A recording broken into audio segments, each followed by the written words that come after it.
yan! Yung mga hindi pa po pala nakakilala sa amin, ako nga po pala si Master. Si Master Kung Fu tuloy pulutan halos maubos. At ako naman, alias Boy Tisoy. Joke time na syempre andyan na si Timo. At kahit corny mga banat ay di ka mayayamot. Ako naman, si Boy Kasirula. Damo na panggatong kaldero ay painitin. Ano pang hinihintay? Tara na at makitagay. Kasama mo ang long boys na matitibay. Ayan mga kapulutan, ay luluto namin ngayon ay steak. Pero ang steak na ito, native na baka ang gagamitin namin. Hindi namin alam kung mapapalambot namin to. Pero nag-search ako sa YouTube kung ano yung pinaka madaling paraan na paggawa ng itong mga steak na ito. Alanganing T-bone yan, alanganin ding sirloin yata to. Yung dito, yung kasi naputol yung ano dito, yung isa pa. So, ito lang. T-bone sana to, kaso lang nawala yung lomo dyan no, sa kabila. So, ang sabi, babad lang daw muna natin sa asin ng mga 1 oras. Try natin kung effective nga ba. Asin. Kasi alam ko masarap talaga yung baka pagka asin at paminta lang. Match na match. Parang perfect silang dalawa. Ay, 3 pala. Yan. So, babad lang natin ng 1 oras yan dyan. Hayaan natin at titignan natin mamaya kung lalambot nga ba. Uy, nakalimutan ko mga kapulutan. Tatanggalin ko pala to. Itong mga puti-puti na to. Nakalimutan ko. Sorry. Ulit. Ito na mga kapulutan pagkatapos. Hindi ko na ginawang 1 oras hindi ko lang ginawang 1 oras kundi 2 oras. Kasi talagang gusto kong malaman kung totoo nga yung sinasabi sa internet. So, lalagyan ko lang ng paminta.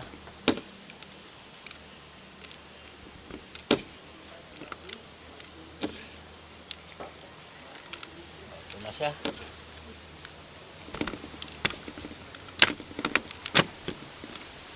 So, paalala lang mga kapulutan ha, sa mga nakapag-skip, ito po ay local beef natin.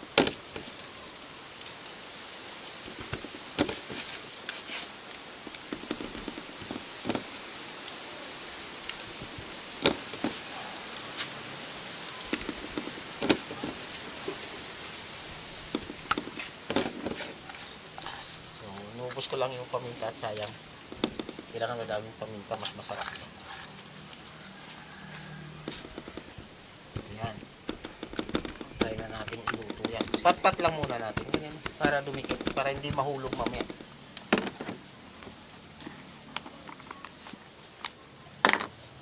Tapos lalagyan ko lang yan ng rosemary. Ito yung dried. Hindi ito yung fresh. Kaya din, baliktad. Lalagyan.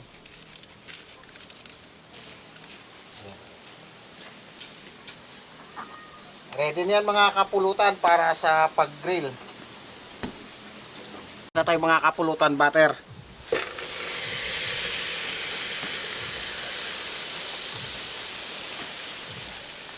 Start tayo.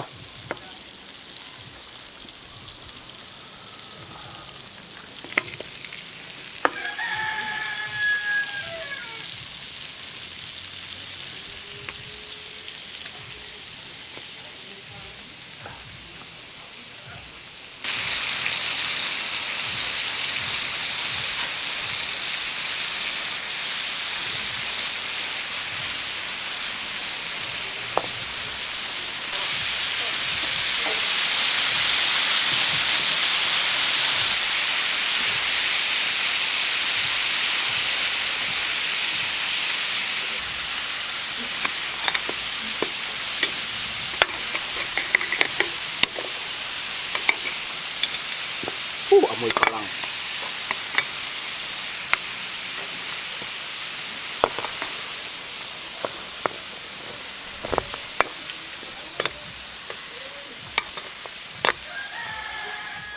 Yan. Okay na ito mga kapulutan. Saglit lang naman niluto natin pa kasi gusto natin malambot pa siya. Alam niyo na yung kasunod niyan. Steak mga kapulutan pero inuulit-ulit ko local po ito. Local beef. Ayos mister.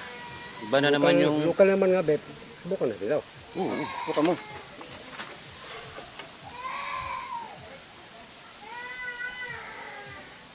Uy, paso mo. Sige, Tira na. tara na. Sige, ano na ba eh? Ang daming arte. Yan o.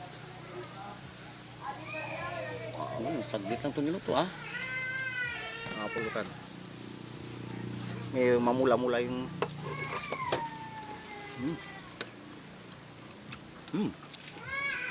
Wow. Malinan naman.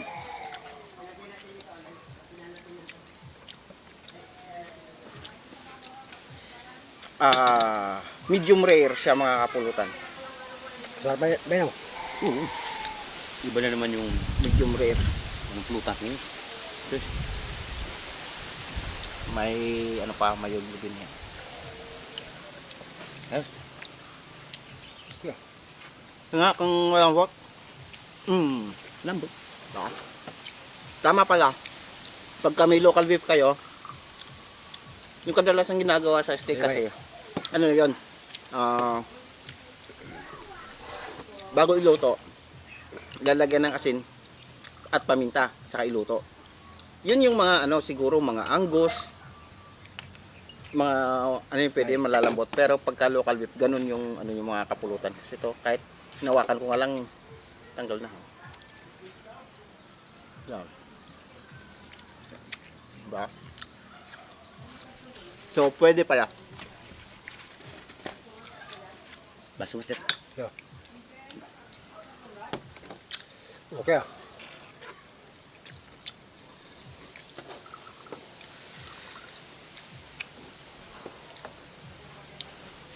Wow. Mamula-mula. At saka malinam na yung butter. Ano nga. Lami kayo eh. Buto na to. Lami kayo. Oo. Ano? Pag-uplitin. Ano ka dyan sa Oh, pulutan na iba? Yan, ako mo. Dami-dami.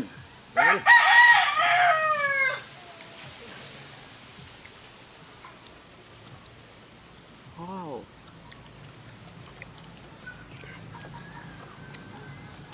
Pero yung isang oras na pagbabad ng asin pala, sinobrahan ko na. Ginawa kong 2 oras. Nanood talaga mo, sir. Nanood talaga ang asin. Talaga. Mm. Yung asin lagay mo, nanood talaga sa kanyang laman.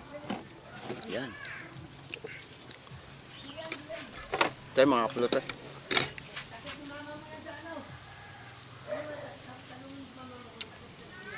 Kakaiba na namang pulutan to ah. Oo. Iba naman itong minyo. Diba? Malasa siya. Simple lang, asin lang nilagay ah. Ito minta.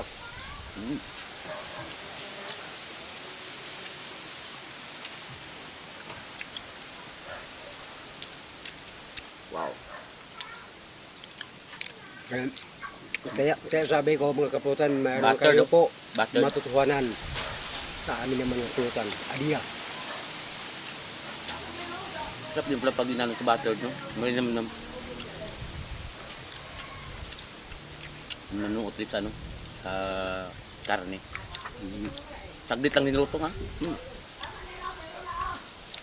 Local beef pa yan ha. Hindi pa yan yung mga imported na ano.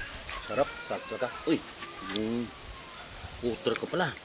Limutan mo na. Limutan ko ah. Kaputan, tagay po tayo. Tagay. Parang ako ng tigilan to. Sarap po. Butter, no?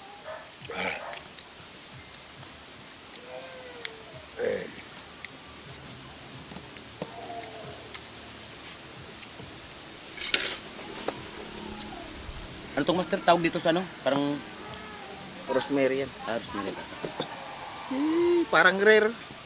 Parang hindi siya medium rare. Parang rare talaga. Pagkagawa. Malinam-nam. O hindi lang pantay kasi may ibang manipis. May ibang ano. Medyo makapal. Wow. Bay, puta pa. Ito, yung laman, ito. Laman. Ito. Ano yan? Buto. Ito ba yan? Meron pa tayo dito mga ano. Mutin natin ito, sayang. Oo. Ay, review mamaya yan. Sabagay. Alam mo naman tayo eh. Sana, Alam nga, ano naman yan. Tigil ba natin mamaya yan? sana tayo sa... Walang kawala yan. Sana tayo sa review eh. Atin lang to para maano nila na yung pulutan natin, malaman nila yung pinupulutan natin. Oo. Luto natin, kain natin. Ano dyan? Yun ang maganda sa atin eh. Oo. May pulutan ka na. Pagpudol ka pa. Tagay pa na. Ayun talaga. Marami pa Sarap rin daw. tumagay pag may pulutan talaga eh. Oo. Mga pulutan. Ano, pangit talaga yung mag-inom tayong walang pulutan. Eh. Kung mayroong tagay, mayroong tayong inumin, pulutan. Yung Yun ang kagandahan dapat dyan. yan. Yun ang kagandahan sa buhay tao. Iba nga eh, walang pulutan eh. Ito ba, may sabihin sa iyo, siyempre na nakwento mo yun na walang pulutan. Sabihin sa iyo, ako ba nakaranas kung ganun ba, walang pulutan ba. Yung dati pa ba, nakasubok ko ng pulutan namin. Yung suka naman, loob ng isang linggo, legal na namin ng asin.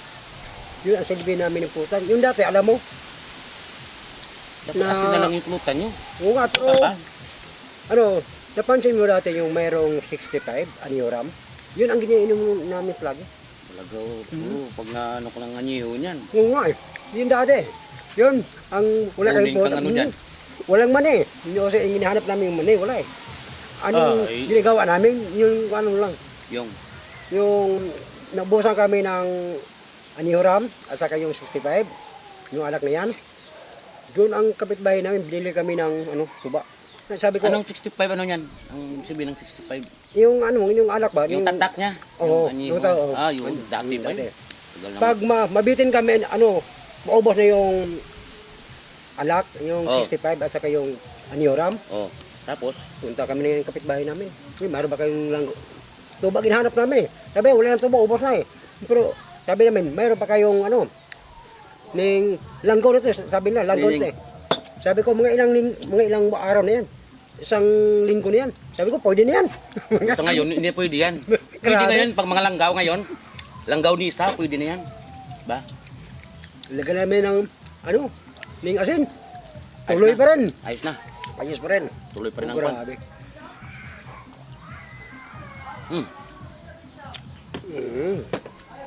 Sug na rin. Review naman ito. Sarap. Pagka Yung mga bisik lang. kapulutan pwedeng-pwede yung local na baka natin. Pwede. Pwede. Pwede yung gawing steak. Kung ang isa pang technique ng pagpapalambot, pero commercialized na yung ano yung tawag dito, parang chemicals, yung tenderizer. Pwede niyang ibabad muna sa tenderizer. Pero eto lang masasabi ko mga kapulutan sa gustong madali ang pagpapalambot ng mga karne natin kagaya ng bakang matitigas. Pinya, baking soda, asin, o kalamansi or anything na acidic mga kapulutan, kasi yun yung nagbe-breakdown ng mga tendons ng karne para mabilis siyang lumambot. Pero asin pala, epektibo din. Kagaya na ginawa ko, imbes na 1 oras sa asin, ginawa kong 2 oras. Pwede. At nakita mo yung itsura ng baka kanina. Kaya nga, sabi ko. Medyo maputla, pero nung binabad sa asin, namula. Mula nga talaga. Parang minadjik nga eh. Sabi ko nga, kaya pang tagal-tagal mong master kanina. Oo. Binabad mo sa asin. Oo, biruin mo. Na yung ilang oras na silang luto. Tayo, wala pa rin. Wala pa eh. Tayo pinakahuli. Oo. Hindi ba Kasi, Yung ice hapon cream. pa natin ginawa. Kaya planot-not ng sa Hindi sa pulutan natin. talaga ng karne yung lasa. Oo. Pero mga kapulutan, panibagong araw, panibagong pulutan na naman natikman natin sa araw na ito. Hangad lang po lagi namin ay kapayapaan sa mundo. Mabuhay tayo mga mga Pilipino.